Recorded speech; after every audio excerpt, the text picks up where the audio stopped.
Cette vidéo fait partie de l'introduction à OpenGL, divisée en 3 parties. Je vous invite donc à aller voir la première si ce n'est pas déjà fait.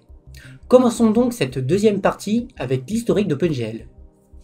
Alors du coup, il faut savoir que OpenGL est constitué de plusieurs versions distinctes qui se sont étalées au fur et à mesure des années.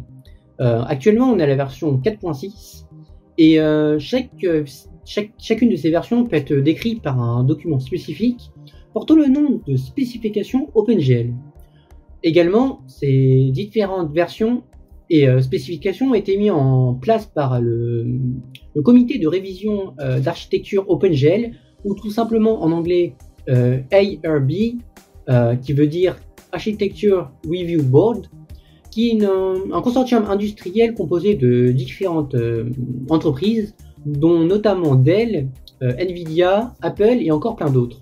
En 2006, il faut savoir que ce consortium a été passé sous la main du groupe Khronos, qui est également un consortium industriel en charge d'autres API graphiques, dont notamment des API d'accélération matérielle, des API de calcul graphique, mais également des API de médias interactifs. Dans la suite des explications que je vais donner par rapport aux différentes versions d'OpenGL, je vais utiliser les deux termes suivants, donc version et spécification. Donc version, c'est quand je pointerai le numéro de version OpenGL, mais quand je souhaiterais parler du contenu de ces différentes versions, j'emploierai le mot donc spécification. Donc on peut passer par différentes étapes pour l'explication de l'historique OpenGL. Pour simplifier, on va séparer ça par 3 grandes étapes. Donc la version OpenGL 3.0, la version OpenGL 3.1 et la version OpenGL 3.2. Ce sont 3 grandes étapes qu'il faut retenir pour l'historique OpenGL. Donc c'est parti pour la première étape. Alors, qu'est-ce qui se passe dans la version 3.0 d'OpenGL? Donc jusqu'à maintenant, donc jusqu'à la version 3.0, OpenGL les versions d'OpenGL pouvaient être rétrocompatibles avec les précédentes. Cela signifie que une version par exemple d'OpenGL, une application ciblant une version d'OpenGL par exemple la 1.0, pouvait également être utilisée par une implémentation OpenGL 2.0. C'est-à-dire que des fonctions mises en place par OpenGL 1.0 étaient toujours présentes dans les versions suivantes, donc la OpenGL 2.0. Également, une chose à savoir, c'est que l'inverse n'est pas forcément possible, car tout simplement OpenGL incorpore de nouvelles fonctionnalités qui ne sont pas disponibles dans des implémentations antérieures. Donc ça, c'est quelque chose à savoir. Mais nous, ce qui nous concerne vraiment dans ces petites historiques d'OpenGL, c'est vraiment la compatibilité donc avec les versions futures. Une chose à savoir également, c'est que donc OpenGL 3.0 a décidé de déprécier un ensemble de fonctionnalités, dont notamment la pipeline de fonctions fixes, donc qui est une manière que faisait OpenGL par le passé, qui est totalement obsolète. Plus personne n'utilise ce genre de procédé, quoique il y a peut-être des personnes qui utilisent ce genre de système dans d'anciennes applications peut-être. En tout cas, ça me paraît peu probable. Mais du coup, en dépréciant ces fonctionnalités, ça signifie aux développeurs que l'utilisation de ces fonctions peut toujours être utilisée, mais est totalement déconseillée, car tout simplement ces fonctionnalités pourront être supprimées par des versions OpenGL futures. Donc il valait mieux à l'utilisateur de ne pas les utiliser, mais voilà, c'était une sorte de transition vers les versions futures du coup. Une chose à savoir est que OpenGL 3.0 a aussi mis en place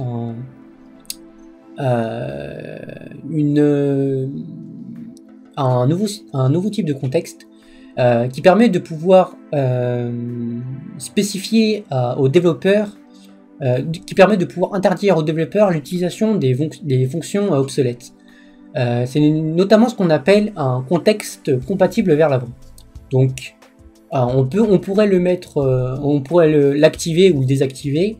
S'il est activé, l'utilisateur ne pourra pas utiliser d'options obsolètes, marquées comme obsolètes.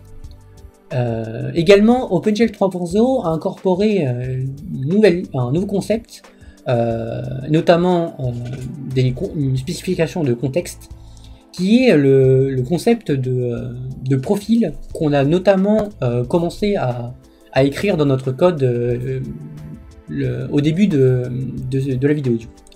Les profils, qu'est-ce que c'est? Donc les profils, c'est ce qui permet en fait de pouvoir spécifier différents domaines.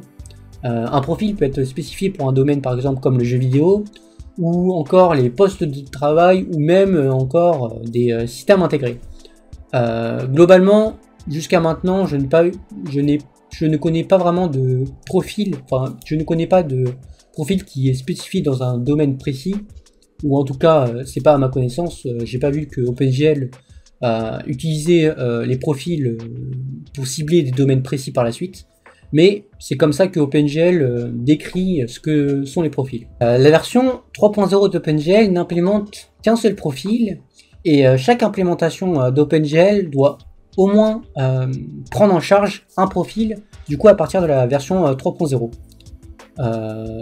C'est la condition pour pouvoir du coup valider une implémentation OpenGL, qui est validée du coup par le groupe Khronos, qui est en charge d'OpenGL.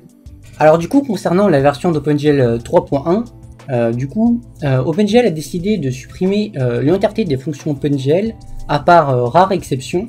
Cependant, OpenGL a également, la version OpenGL 3.1 a également mis en place une nouvelle extension portant le nom de GLARB Compatibility, permettant aux développeurs de pouvoir tout de même utiliser les fonctionnalités marquées comme obsolètes.